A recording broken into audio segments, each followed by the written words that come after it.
Bonjour et bienvenue sur TV Land, votre télévision locale. Sécurité civile à Dax, basket féminin à La Benne, concert de la Sainte-Cécile, tir sportif à Saint-Jean-de-Marsac, série Beau Travail et le métier d'ouvrier paysagiste sont aujourd'hui au programme de notre journal de ce mercredi 13 janvier. Deux scénarios catastrophes imaginés par la préfecture des Landes pour y faire face au mieux si la réalité rattrape la fiction. Tel était le but des exercices de sécurité civile réalisés à l'école de l'aviation légère de l'armée de terre de Dax. Crash d'hélicoptère, blessés à déplorer, pertes humaines, rien n'aura été épargné aux secouristes civils et militaires. Presque 9 h du matin, sur l'aérodrome de Léalat, la sirène est déclenchée, l'exercice est lancé. Les pompiers de la base sont les premiers sur place pour circonscrire le feu et porter secours aux victimes. Ils sont rapidement rejoints par l'équipe médicale militaire qui gère le début des opérations. Vous avez mal au niveau du cou ? Ok. Ici, là. Oui. Aussi ? Thorax et jambes. Ok. J'essaye de faire très rapidement mon bilan. Difficile simplement parce que la distance entre les hélicoptères, l'avion, ça s'est joué sur environ 800 mètres. Une fois que j'ai fait ce premier bilan, j'essaye de le faire le plus rapidement possible. J'envoie un deuxième bilan d'ambiance auprès du SAMU, en leur expliquant uniquement tout ce que je vous ai expliqué. Donc très rapidement, 8 victimes, 3 urgences absolues, 5 urgences relatives et puis 2 décédés. À partir de là, moi, j'ai commencé à m'occuper des urgences absolues avec mon infirmier et mes 2 brancardiers secouristes, en donnant tant bien que mal des ordres aux pompiers qui étaient là pour essayer de gérer les choses. Voilà. Le temps que le SAMU et puis que les pompiers, le reste des pompiers civils arrivent. Voilà. Très rapidement, un directeur des secours est arrivé, pompier, et on a commencé à numéroter les victimes de façon à ce que lui puisse faire le point de ceci. Le SAMU est très rapidement arrivé. Je me suis mis aux ordres du médecin du SMUR, qui est désigné de lui-même directeur des secours médicaux, qui m'a dit tu vas prendre telle urgence absolue. Il se trouve que c'était donc un brûlé à plus de 60%. Et je me suis occupé de mon urgence absolue. À partir de là, j'ai laissé le reste des secours faire son travail pour la prise en charge de tous les blessés.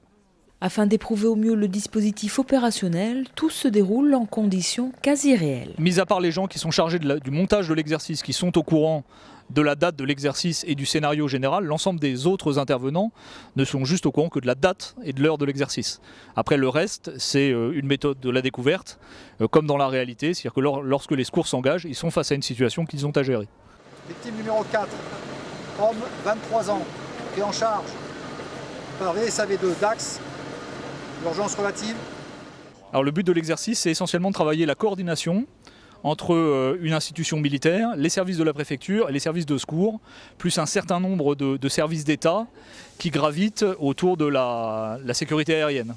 Donc la Direction générale de l'aviation civile, les autres aéronefs susceptibles d'évoluer dans la zone. Voilà, donc un gros travail de coordination.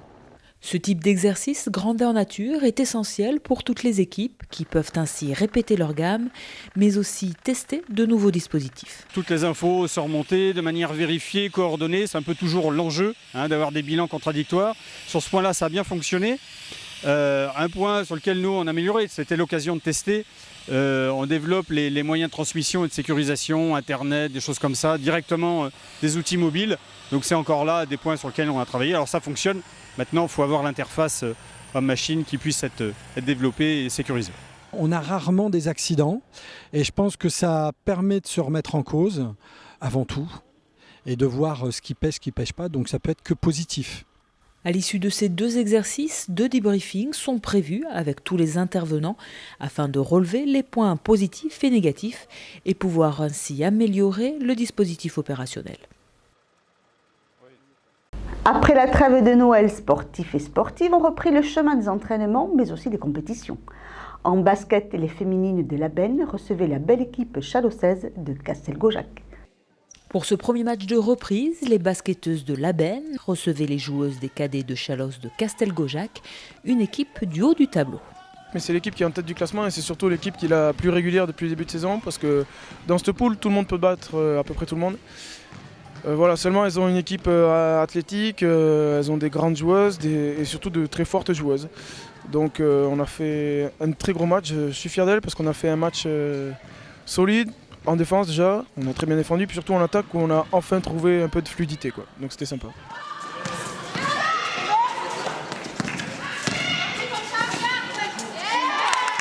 Au coude à coude, dans le premier quart-temps, les Labennaises ont pris une courte avance avant la pause.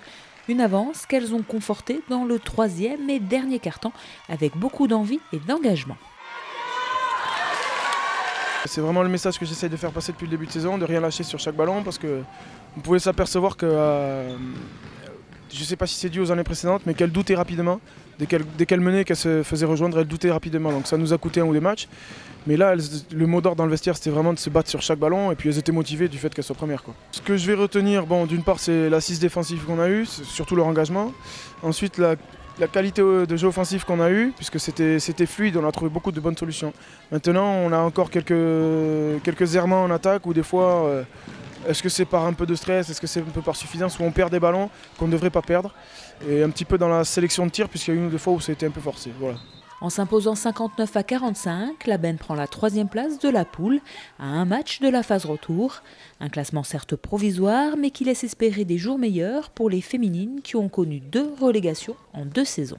Elles étaient en National 3 pendant 7 ou 8 ans, on y est resté. Et là on est descendu donc, il y a 2 ans. Et on avait espéré repartir, beaucoup de filles nous ont quittés, soit par les études, soit parce qu'elles voulaient aller voir ailleurs. Et du coup, on est redescendu l'année dernière. C'est pour ça qu'on espérait que cette année, on revienne au moins au niveau où on était l'année dernière, le pré-national. C'est pas impossible encore, mais on le souhaite. Pour les jeunes qui est derrière, on le souhaite. Des jeunes prêtes et prêts à assurer la relève dans ce club qui compte 21 équipes et près de 300 licenciés, un des plus gros clubs des Landes, avec des seniors en pré-national et des féminines qui évoluent donc désormais au second niveau régional.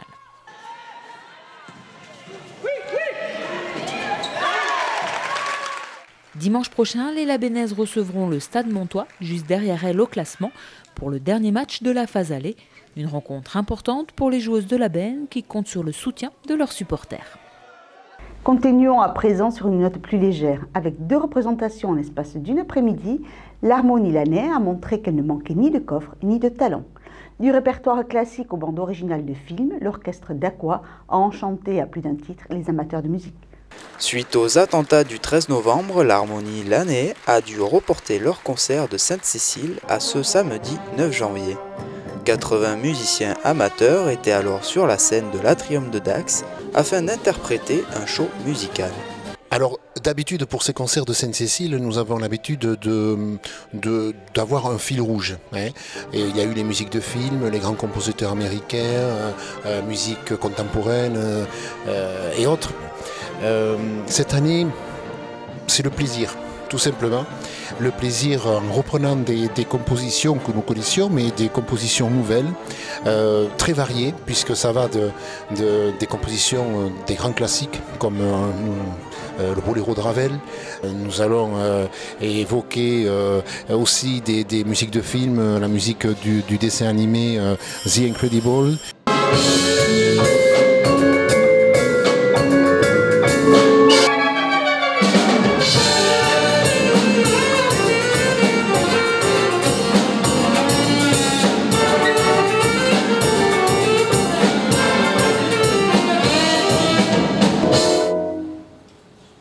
Nous allons mettre à l'honneur la voix aussi avec notre chanteur de l'orchestre.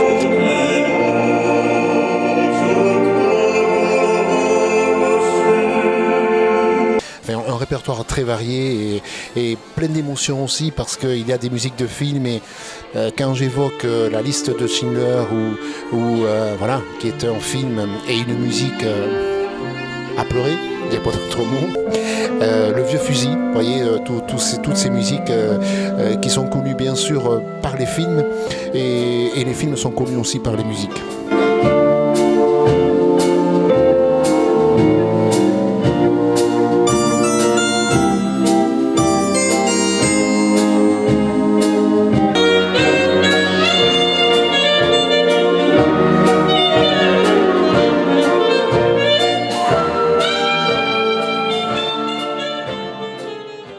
Au bout de 2 heures de concert, l'acclamation du public signera le professionnalisme des musiciens qui se verront partager la scène avec une autre harmonie. Cette année 2016 va certainement être une année exceptionnelle pour l'année, puisque nous allons organiser le 25 juin 2016 une soirée exceptionnelle, il n'y a pas d'autre mot, puisque nous invitons la célébrissime harmonie espagnole de Pampelune, la Pamplonesa, et qui partagera, nous aurons l'honneur de partager plutôt cette soirée en leur compagnie. Pourvoyeur de médailles tous les 4 ans, le tir sportif est une discipline olympique à part entière. À 6 mois de l'échéance brésilienne, quelques-uns des postulants aux Jeux de Rio s'étaient mêlés aux tireurs du club reconnu de Saint-Jean-de-Marsac pour cette étape du circuit national de tir sportif à 10 mètres. Un mélange détonnant où chacun aura tenté d'atteindre sa cible. Alignés sur le pas de tir à 10 mètres, des tireurs au pistolet, à la carabine, de tous âges et de tous niveaux, sont venus se confronter les uns aux autres, mais surtout à eux-mêmes afin d'engranger des points. Il s'agissait d'une étape donc, du circuit national de tir à 10 mètres ISSF, qui sont des épreuves qui sont pilotées par la Fédération française de tir et dont les résultats interviennent et sont pris en compte dans le classement national des compétiteurs français sur ces disciplines. Parmi les tireurs de clubs anonymes, plusieurs sportifs du Pôle France étaient présents, avec en tête les échéances nationales et européennes, mais aussi pour certains les Jeux olympiques. L'objectif de la compétition aujourd'hui, c'était de préparer les sélections qui vont se dérouler la semaine prochaine à Fleury-les-Aubrais, à côté d'Orléans. Donc voilà, il y aura 2 matchs qui vont permettre de sélectionner l'équipe de France pour les prochains championnats d'Europe, où il y aura 3 quotas dans ma discipline qui seront distribués pour les prochains Jeux de Rio.